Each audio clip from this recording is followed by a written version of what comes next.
11 মাসের মধ্যে একটা মাস হলো রমজান মাস। এই মাসটা সমস্ত মাসের মধ্যে শ্রেষ্ঠ মাস।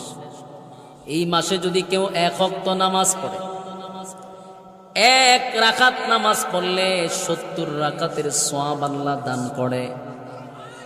কেউ যদি নফল ইবাদত বন্দেগী করে আল্লাহ সুন্নতের সওয়াব দিয়া দেয়। কেউ যদি সুন্নত পড়ে ফরজের সওয়াব দিয়া দেয়। সুবহানাল্লাহ। 11 মাস খানা খাইয়া বডিটা বানাইলেন, 11 মাস আপনি খাইলেন, 11 মাস জবানটারে চালু রাখলেন, 11 মাস বডিটারে শক্তিশালী করলেন, রূহ দুর্বল হয়ে গেছে।